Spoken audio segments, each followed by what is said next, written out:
Provérbios 22.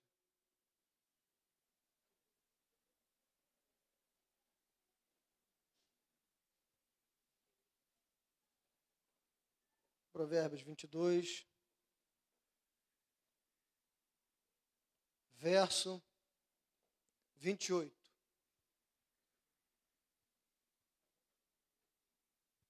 Bem, queridos, enquanto eu preparava o sermão, eu me lembrei muito de uma música do Belchior.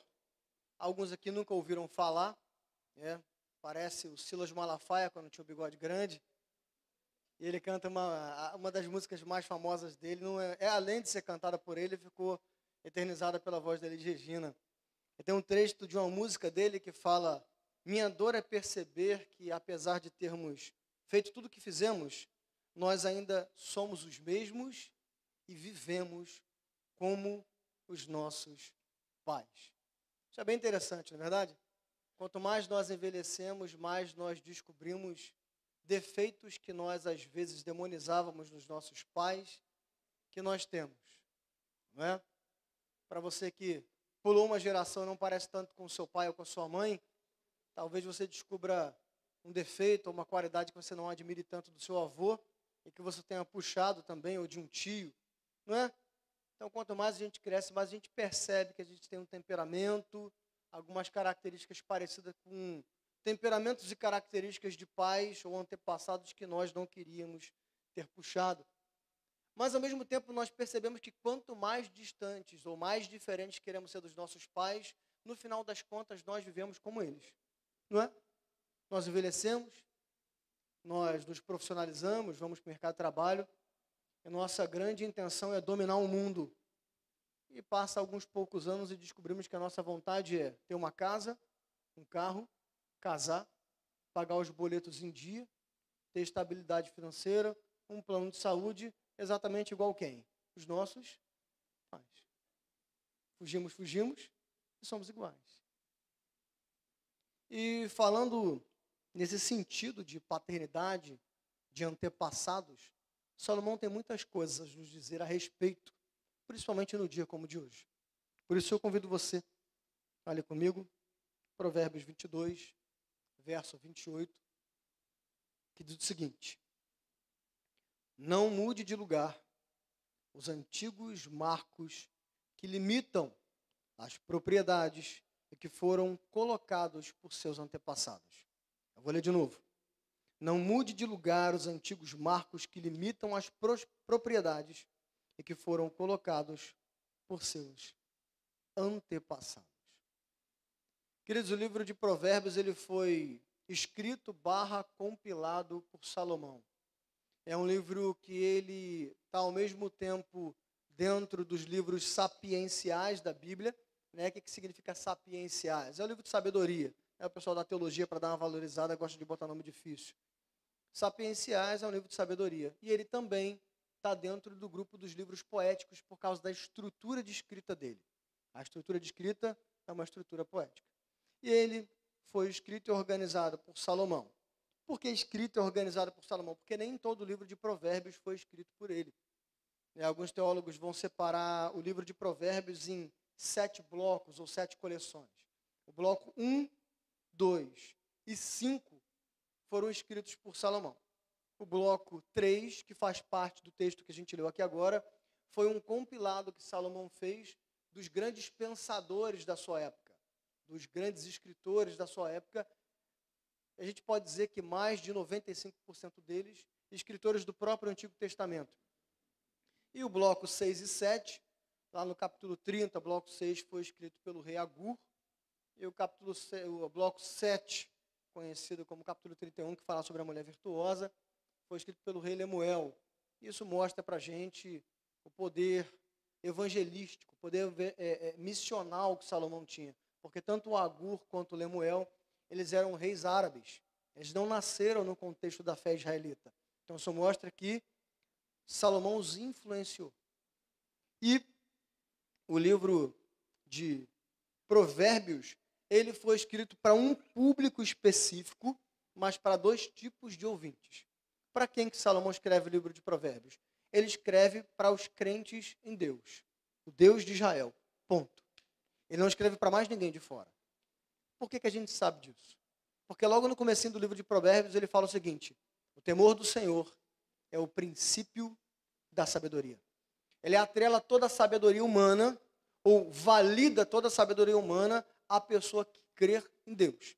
Então, aquele grito da sabedoria em todo o livro de Provérbios não é a sabedoria por si, é a sabedoria como uma ferramenta ou como uma consequência da vida daquele que crê em Deus. Mas ele tem em mente, dentro desse público, dois tipos de ouvintes diferentes. Salomão tem em mente o sábio, que é o mais experiente, é uma pessoa mais velha, e Salomão tem uma concepção, ele constrói isso no livro de Provérbios, que a sabedoria, ela não tem um patamar absoluto. Então você não adquire sabedoria suficiente ao ponto de dizer que agora você é sábio e você não precisa aprender mais nada. Para Salomão, mesmo o sábio, mesmo aquele que é mais experiente, mesmo aquele que é mais velho, precisa continuar adquirindo sabedoria para continuar tornando-se sábio. Mas Salomão também escreve para o jovem, que ele também vai chamar de inexperiente no livro de Provérbios. E é interessante que quando ele descreve a conversa da sabedoria com o jovem, ele descreve a sabedoria conversando com o jovem na porta da cidade. As cidades elas eram muradas, elas tinham seus portões, e é como se aquele jovem fosse entrar à cidade. Então é como se alguém estivesse começando a vida, entrando na cidade para se relacionar, para trabalhar, e ele senta-se do lado daquele jovem, ele fala sobre o que é a sabedoria. Ou seja, o livro de Provérbios, ela traz pontos de sabedoria que elas são válidas tanto para o experiente quanto para aquele que é jovem. E Salomão, ele consegue fazer um trabalho maravilhoso. Ele compila quase que toda a lei ética e moral da Bíblia no livro de Provérbios. Então, se você ler o livro de Provérbios, é basicamente você lendo toda a norma de conduta ética de toda a Escritura Sagrada. Não é à toa que no Novo Testamento nós vemos mais de 60 citações diretas ao livro de Provérbios. E dezenas de citações indiretas a ele. E é interessante que quando Salomão vai escrevendo o livro de Provérbios, e eu falei para vocês que é um livro poético, ele cria muitos personagens. Então você vê ali o nécio, você vê o tolo, você vê o imprudente, você vê o jovem, o experiente, o sábio, você vê o mentiroso, você vê o leal. Só que a gente pode compilar todos esses adjetivos em 3. Salomão resume em 3 tipos de pessoas que existem. Primeiro, o sábio, que ele também chama de justo. Segundo, o inexperiente, que ele também chama de jovem. E terceiro, o tolo, que ele também chama de ímpio. Isso que é interessante.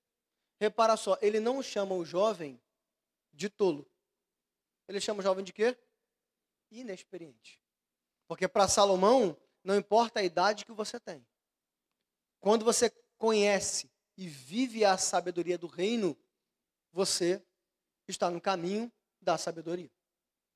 Isso que é interessante, que o livro de Provérbios, ele não só compila aquela regra de ética e de moral na Bíblia, mas ele torna aquilo muito prático. Todas as sentenças que Salomão traz, elas são práticas. E como um livro poético por si mesmo, ele não tem um contexto mais profundo. Não, Salomão escreveu isso, porque a política... Não, são sentenças curtas, que se fecham por si mesmas. E agora, nesse capítulo que nós lemos, no capítulo 22, verso 28, começa o bloco de que eles chamam de... Lá você vai ver que ele fala sobre 30 conselhos que ele vai dar. Os teólogos chamam de conselhos dos sábios. Olha que interessante, queridos.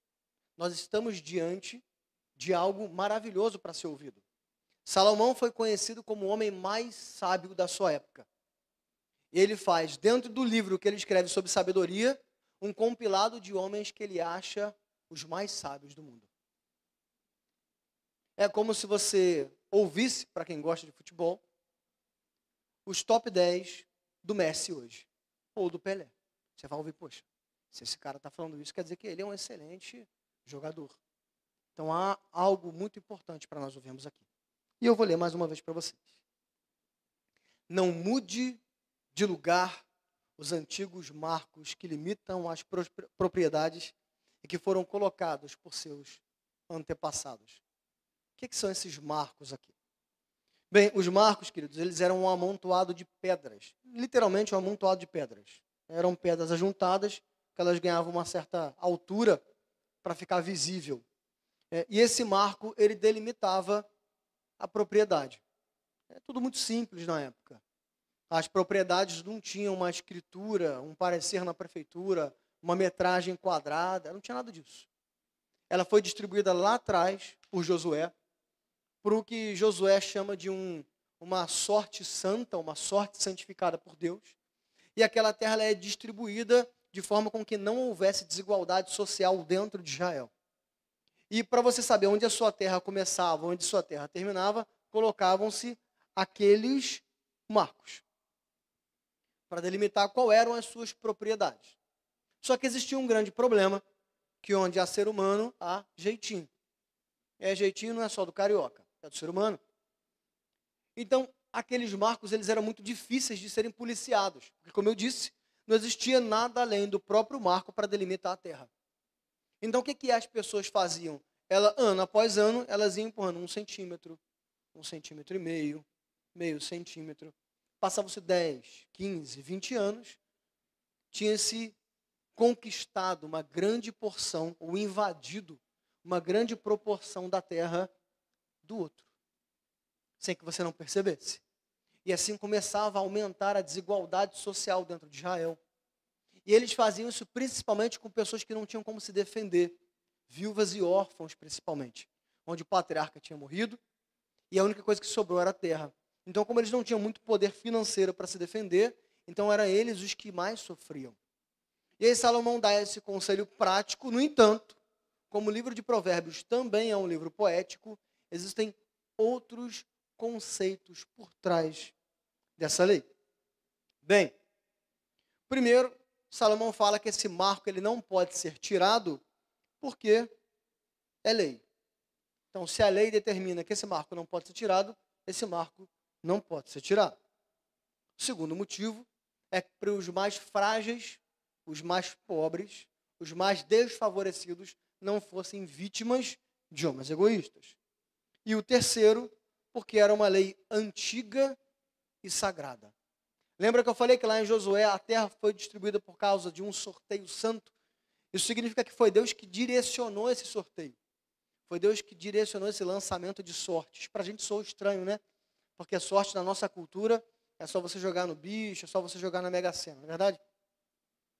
E aí, Salomão usa o termo antepassados aqui. E o termo antepassados pode ser o seu pai imediato, porque eles viviam dentro da cultura de Israel, e também os seus antepassados lá atrás. Salomão está dizendo o seguinte: essa lei, ela não pode ser ferida porque ela é uma lei antiga e importante para a sociedade.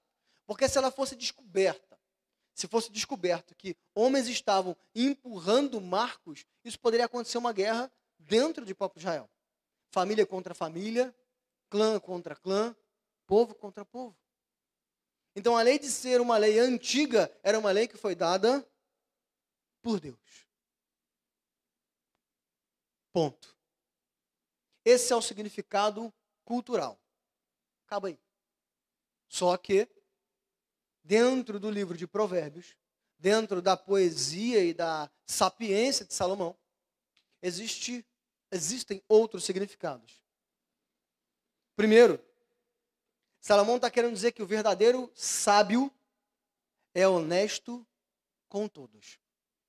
Ele fala de honestidade visível ou não. Lembra que eu disse que esse crime era um crime difícil de ser pego? E por isso que era fácil de acontecer? Lembra que eu disse que durante o passar de muitos anos você adquiria metros e metros da terra do outro sem que ninguém visse? Então, Salomão está dizendo o seguinte, que seguir essa lei, ainda que as pessoas não vejam, é honestidade. E honestidade para Salomão é selo as pessoas olhando ou não. Isso é interessante para os dias de hoje também. Porque tudo que nós fazemos, nós queremos mostrar. Não é verdade? Isso é do coração do homem. O próprio Jesus fala que quando você dá uma esmola para alguém, se você o der com a mão direita, que a sua mão esquerda não saiba que você deu. mas nós gostamos de aparecer. Nós gostamos de ser honestos se as pessoas verem a nossa honestidade. E aí você vai ver na rede social gente ficando rica com isso e um bando de inexperientes achando lindo. Gente que vai na rua fazer boas ações, vamos chamar de boas ações, vamos ser brando, né, Juan? Boas ações e filma. Que estou vendo esse mendigo na rua, pobre, miserável, coitado, quase morrendo, eu vou dar ele R$1.000. A gente compartilha, olha que coração bondoso. Ele ganha um monte de dinheiro em cima da sua visualização, da sua curtida, do seu compartilhamento. A gente vê um monte de famoso indo para regiões mais desfavorecidas do mundo e dando comida, dinheiro e tirando foto, expondo um bando de gente com cara de assustada, que se não participar da foto morre de sede e de fome. Nós vemos igrejas e crentes que distribuem cesta básica, mas existe um pedágio para isso. Você tira a foto do pobre coitado, envergonhado, joga na rede social para todo mundo ver e fala aqui, ó, mas um miserável que eu estou alimentando. Isso é honestidade? Não. Você está usando a cabeça dos outros como degrau. Você está sendo hipócrita. E Salomão diz que isso é uma ação imprudente, de tolo. Ser honesto é ser o tempo inteiro. As pessoas vendo ou não. Você ganhando mérito com isso ou não. Ser honesto para Salomão e sábio é ser honesto e manter a sua honestidade, podendo justificá-la ou não. Porque muitas vezes, queridos, nós fazemos coisas pelas quais nós justificamos. Eu saboto a empresa que eu trabalho porque ela me bota para exercer uma função acima do meu salário. Eu gasto dinheiro escondido do meu cônjuge porque se ele souber, ele não vai deixar eu curtir a vida. Parece justificável, não é verdade? Mas é desonestidade. Salomão diz que o verdadeiro sábio é honesto com todos em todos os momentos, sendo sua honestidade justificável ou não, levando você prejuízo ou não. É por isso que nós temos que ter honestidade no nosso trabalho. Já vi uns memes que tem na internet, que são muito bons, apesar de não gostar de rede social. Meme ainda é a única coisa que me prende lá. Tá a pessoa colocando, eu chegando no meu trabalho, batendo ponto na hora, tomando meia hora de café, batendo 40 minutos de conversa, almoçando 2 horas, trabalhando 30 minutos, indo embora falando que eu trabalhei muito. Que isso? Desonestidade. É engraçado? É. É o agridoce da vida. Nós somos desonestos às vezes no nosso trabalho. E Salomão fala que manter os marcos que os nossos antepassados colocaram é ser honesto, inclusive, no nosso trabalho. É ser honesto no casamento. É ser honesto na relação de pai e filho. É ser honesto na amizade. E quando eu digo, querido, ser honesto nessas relações, não é você fazer o que o outro quer. Porque às vezes ser honesto é, inclusive, levar o dano. Levar o prejuízo. Quantas vezes, para sermos honestos, nós não passamos aperto no trabalho? Quantas vezes, para sermos honestos, tivemos de ter conversas difíceis nos nossos círculos de amizade? Quantas vezes, queridos, fomos reputados como maus, porque não tivemos vontade de acobertar o erro dos outros? Isso é honestidade.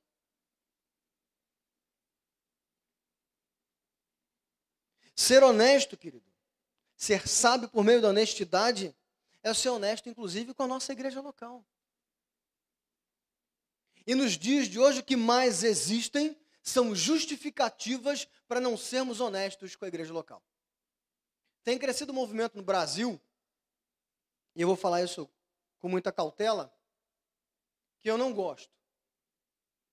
Existe um movimento de terceirização de serviços no Brasil hoje, que vem lá de fora. Todas as pessoas que trabalham para o culto, sem exceção, são remuneradas. Todos os instrumentistas, os backs, os cantores, o pessoa do som, o cara da porta, o cara que manobra o carro, o cara que bota a luz, o cara que liga a câmera, o cara da internet. Mas você acha que essas igrejas têm esses custos porque eles querem simplesmente profissionalizar a igreja? Não, por quê? Porque ninguém quer fazer. Não sou contra a igreja abençoar a vida de quem está colocando o talento ali. Que Deus possa abençoar essas igrejas, para essas igrejas abençoarem cada vez mais esses profissionais. Mas a causa primária disso acontecer é a desonestidade dos membros com a igreja local. Ah, o pastor está forçando o texto. Não, querido. Salomão está falando de honestidade dentro de Israel. Lembra que eu falei lá no começo? Que ele escreve o livro de Provérbios para pessoas crentes em Deus. E dentro da concepção cristã, a fé em Deus não está desatrelada a nada na nossa vida. Isso é um defeito nosso. Acharmos que ser crente é atrelar questões espirituais, quando coisas que estão fora de Deus, que não igreja, que não cântico, que não Bíblia, não pertencem a Deus. Tudo pertence a Deus. E quando nós somos desonestos com a nossa igreja, com a nossa comunidade e com os nossos irmãos, nós estamos sendo tolos, imprudentes, agindo como ímpios. Somos desonestos quando nós não damos o tempo que nós temos para o irmão, porque nós inventamos uma desculpa que é mentira. Eu sei que existem pessoas que não conseguem mais do que estão dando. Isso é fato. Eu sei que existem pessoas que não conseguem fazer um tipo de coisa porque ela não tem tempo. Talvez porque ela não tem vocação. Mas igrejas completamente apáticas é sinal claro da desonestidade do povo de Deus, que tem pegado os marcos estipulados pelos antepassados e arrastado.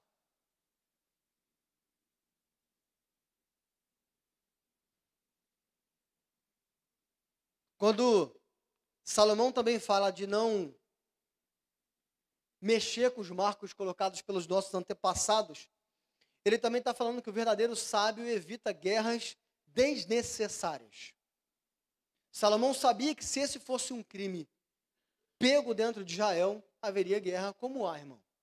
Você está vendo agora a Rússia e a Ucrânia, você está vendo muitas guerras ali no Oriente Médio, guerras territoriais. Principalmente naquela época. Porque naquela época a terra ela não era só um bem ou uma posse financeira. As pessoas literalmente se alimentavam da terra que tinham. E não só isso, a terra era uma herança passada de pai para filho. Então, se você não defendesse a sua terra, você estaria desonrando os seus antepassados, os seus pais, os seus avós. Então, mexer com uma terra de alguém era literalmente comprar uma briga. E Salomão fala, tudo foi distribuído de forma equiparada. Você não precisa procurar briga aonde não existe. O verdadeiro sábio evita guerras desnecessárias. Mas nós, muitas vezes, no lugar de agirmos como sábios ou como jovens inexperientes que precisam ouvir a sabedoria, nós agimos como ímpios. Porque nós entramos em guerras que não são nossas. Nós gastamos a nossa vida e a nossa saúde para sermos promovidos no trabalho. A troco de quê? A troco do distanciamento da sua esposa, do seu marido, dos seus filhos. A troco da destruição da sua saúde. A troco da destruição da sua fé. Porque você está entrando numa briga que não era para você entrar. Deus está querendo que você morra míngua? Não. Não é isso. Deus abençoa você. Mas o problema é que às vezes nós colocamos Deus como um amuleto da sorte. Ele não é mais a primeira causa e a causa final das nossas vidas. Ele é aquele que vai nos dar uma promoção profissional. Que vai nos dar um salário grande. Que vai nos dar estabilidade financeira.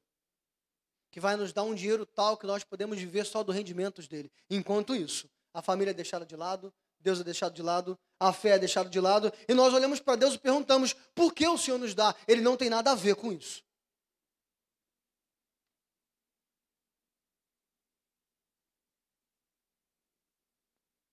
Da mesma forma, queridos, nós não estamos aqui nas nossas relações conjugais para descobrir quem é o melhor ou o mais certo. Não. A guerra dentro do casamento, querido, não é saber quem é o inerrante da história. Se bem que a gente sabe que grande parte das vezes inerrantes são as mulheres. Não é verdade? Fato, a gente é mais tolo. Ouçam, jovens. Mas muitas vezes nós desgastamos os nossos relacionamentos só porque queremos estar certos. Só porque queremos mais tempo livre. Só porque queremos mais espaço dentro de casa. Quando, na verdade, essa guerra não é nossa. A guerra dentro dos relacionamentos é para nós lutarmos, para servirmos ao nosso cônjuge cada vez melhor. Nós não estamos aqui para lutar, para termos uma paternidade melhor que a dos nossos antepassados. A minha geração e a geração depois da minha, ela está com uma tolice, vamos ser brando, de que tudo que os pais que vieram antes da gente fizeram era errado. Sei como é que a gente está vivo. Tela mata, mamadeira mata, botar a mão no chão, explode a cabeça da criança, dá um beijo na cabeça dela, faz ela expurgar vermes. E assim relacionamentos são destruídos. Porque os meus pais estavam errados e agora eu estou certo. Porque eu vi um vídeo de 12 minutos no YouTube. Nós não estamos aqui para brigar por essas coisas. Nós não estamos aqui para brigar por cargos melhores na igreja.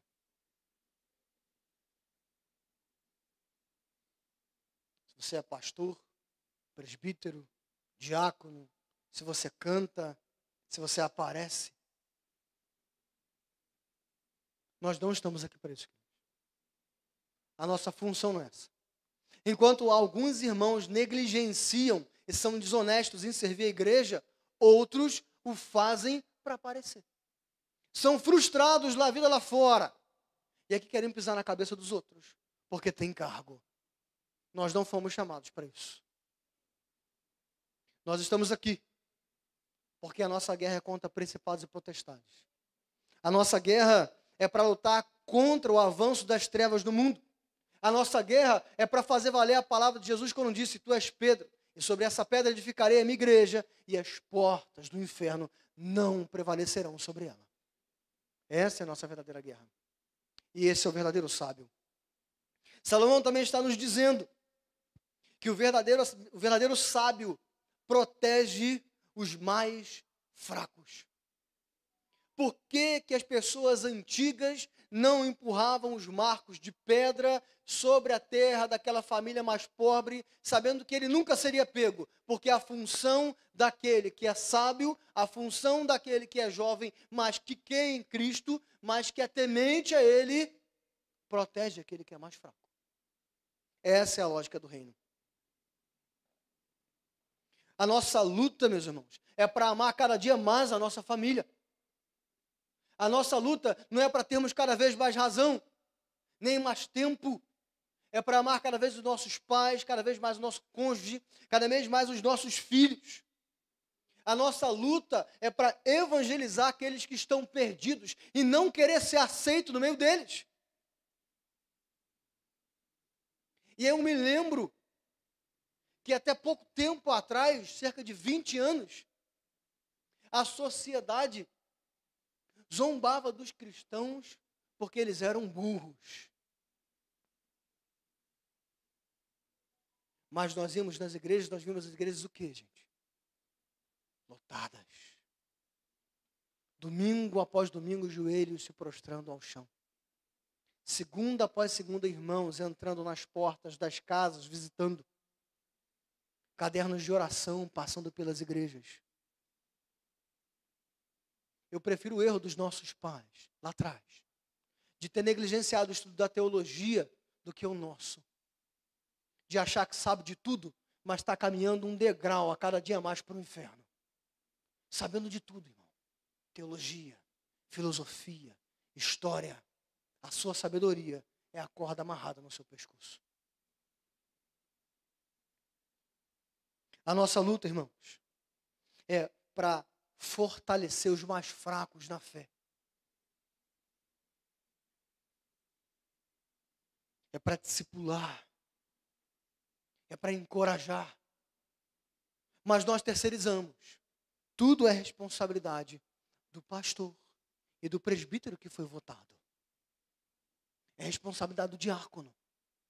A nossa, não. A gente contribui todo mês para isso. A mensalidade do clube está paga. Essa não é a nossa missão. Mas no lugar de nós fortalecermos os que estão fracos, nós fugimos deles.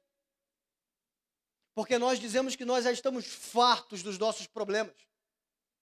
Nós já dizemos que já temos muitos problemas para lidar. E nós esquecemos que quando Deus nos salva, Ele nos salva para nós pertencermos à igreja. E para não caminharmos sozinhos aí fora.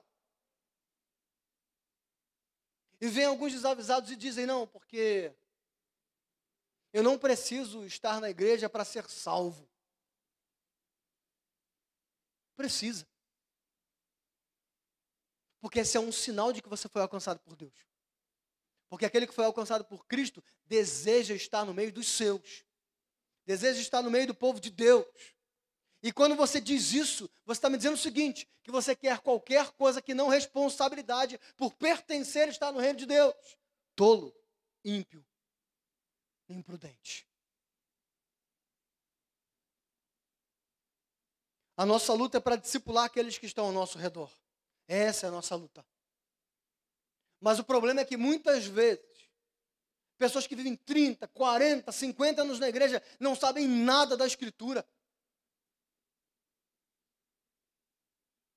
Eu me nego, querido, a acreditar que isso é normal. Por que eu estou dizendo isso? Porque alguns falam que não, mas pastor, isso é normal. Eu me nego, irmão.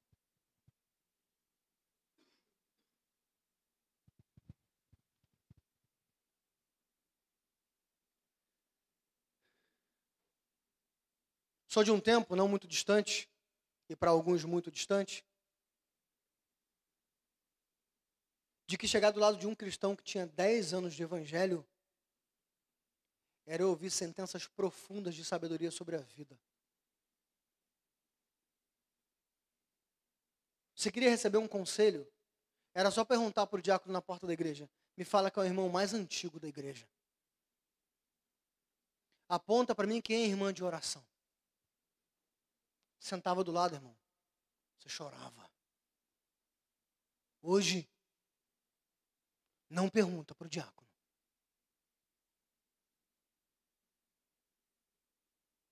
Porque talvez não tenha resposta. É por isso que eu prefiro o erro dos nossos pais. De negligência no estudo errar o plural, a conjugação verbal, mas estarem cheios de Deus. Do que, gente? Citar Nietzsche, Aristóteles, Dietrich Bonhoeffer. E as igrejas estarem cada vez mais vazias.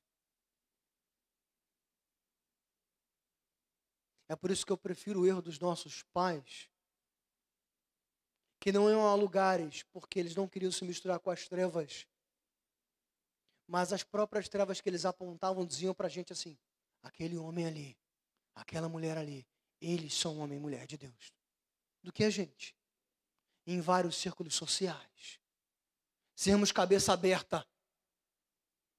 E nenhum dos nossos colegas ter coragem de falar do problema da vida, porque sabe que você não tem o que dizer.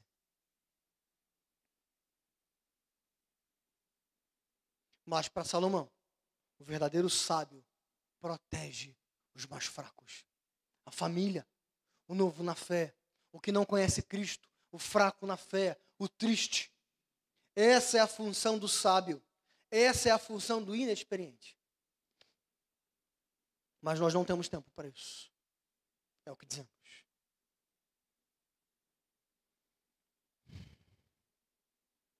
O verdadeiro sábio protege e fortalece os marcos dos seus antepassados. Querido, imagina o seu avô. Se você teve o prazer de ter um avô na fé. Eu não tive. Você falando da sua prática cristã diária hoje. O que ele ia falar de você? Para quem teve o prazer de crescer na igreja, desde pequeno, como eu. Imagina, você chegar lá para a irmã Conceição, que andava 8 quilômetros a pé para a igreja, e voltava 8 quilômetros voltando para a igreja, e subia um degrau terrível para cultuar o Senhor e falar de como é a sua fé cristã hoje. Os nossos antepassados. Imagina 27 anos atrás, se nós pudéssemos falar para os irmãos que plantaram a Igreja Presbiteriana do Barreto. Imagina, ir lá naquela pessoa que gastou horas te evangelizando, orando pela sua vida, pela sua família, indo na sua casa, tomando café com você, ouvindo o seu choro, você falar de como você hoje sustenta os marcos dos seus antepassados. Imagina os pré-reformadores mortos, queimados, para que nós estivéssemos aqui hoje, vendo como nós estamos aqui hoje.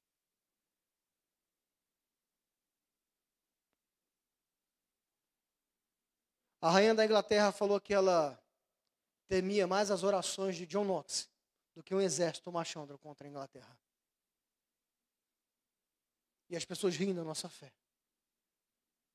Riem de nós. Todos.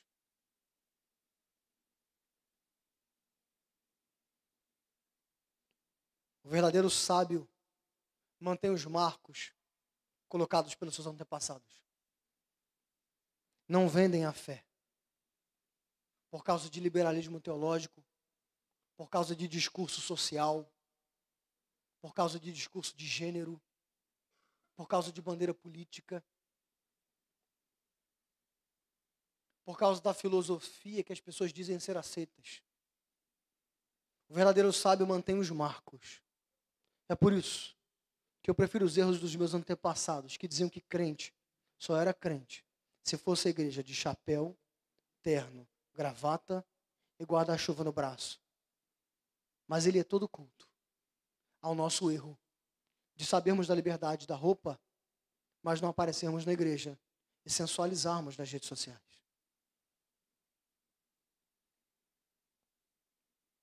Eu prefiro o erro dos nossos antepassados, que muitas vezes, exageradamente, por isso que eu estou falando de erro, em não permitir que o escândalo acontecesse na igreja, disciplinavam o máximo de pessoas possíveis. A nós hoje, que aceitamos tudo e qualquer tipo de prática no nosso meio. Eu prefiro o erro dos nossos antepassados, queridos, porque eles conheciam a Escritura Sagrada. Eles tinham o joelho calejado de oração. Eles podiam ser colocados em qualquer tipo de meio. Eles continuavam quem ele era. A nós, que temos uma personalidade diferente a cada ambiente que nós passamos. E Salomão nos convida a relembrarmos esse marco que foi colocado pelos nossos antepassados e não movê-lo 1 centímetro que seja. Porque acima desse marco, acima dessas pedras, existe um que disse: a pedra que os construtores rejeitaram tornou-se a pedra angular. Jesus está dizendo o seguinte: aquelas pedras que as pessoas lançaram fora, que os homens lançaram fora, que é Ele, foi colocada como alicerce de toda a verdade que rege a história. E quando Ele voltar, sentado no trono, com o cetro de governo nas mãos, a pedra, o marco, vai julgar vivos e mortos. E para alguns vai ser aterrorizante, porque a Escritura diz que para alguns haverá o grito: montes caiam sobre nós. E outros dirão: hosana nas alturas. Jesus é a nossa pedra. Jesus é o nosso marco. Que o mantenhamos, sabendo que Ele é o nosso sustento. Ele é a nossa justiça. Ele é o nosso norte. Vamos orar?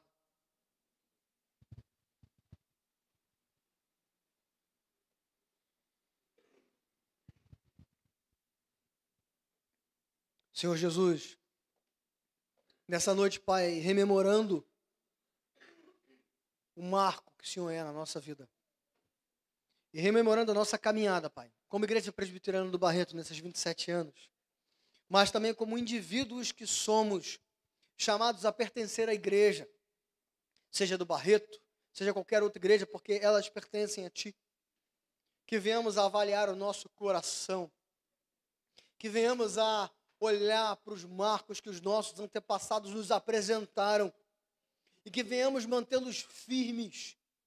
Reaviva, Senhor, a sua obra no nosso meio. Reaviva os nossos corações, dando-nos coragem, renovo, ímpeto, fome e sede de justiça, para que a nossa vontade seja, acima de todas as coisas, glorificar o Seu nome por meio das nossas palavras, dos nossos atos, das nossas ações. Que o Senhor seja o nosso primeiro e último pensamento, que o Senhor seja a nossa alegria, que o Senhor seja a nossa força motriz, que o Senhor seja o nosso renovo apesar de todas as coisas, que o Senhor seja o nosso descanso, Pai. Que não vendamos a nossa fé para os nossos sonhos, que não removamos os marcos, Pai, para queremos sermos aceitos, que nos baste saber que como pecadores que somos, fomos aceitos pelo Rei dos Reis e Senhor dos Senhores, e que esse marco é inabalável. Não nos permita enganar achando que estamos movendo o marco, porque o Senhor permanece para sempre, Pai. Estamos movendo os nossos corações vaidosos, mas quebrando os nossos corações de pedra, Pai. Faça-nos olhar para o começo da nossa caminhada. Faça-nos olhar para a Escritura Sagrada. Faça-nos olhar para os nossos pais na fé. Faça-nos olhar para a nossa história, curta ou longa, e que possamos dizer que o Senhor tem caminhado conosco. Que possamos dizer que o Senhor tem nos tornado sábios. Mas se por algum acaso nós nos desviamos desse caminho, que possamos saber que o Senhor permanece como pastor dos pastores e nunca nos abandona. Que possamos nos levantar feridos do chão, sabendo que o marco, que a pedra angular e fundamental continua viva, com as mãos estendidas para nós. E se há alguém aqui que nunca conheceu a sua palavra, está sendo jogado de canto em canto, saiba que o verdadeiro alicerce da vida é o Senhor Jesus. O verdadeiro marco, a verdadeira certeza, o verdadeiro fundamento, que o Senhor, a pedra, o Rei, o governante, o Senhor sobre todas as coisas, venha ser a única luz, a única direção que nós olhamos. Essa é a oração que nós fazemos. Em nome de Cristo. Amém. Amém e amém.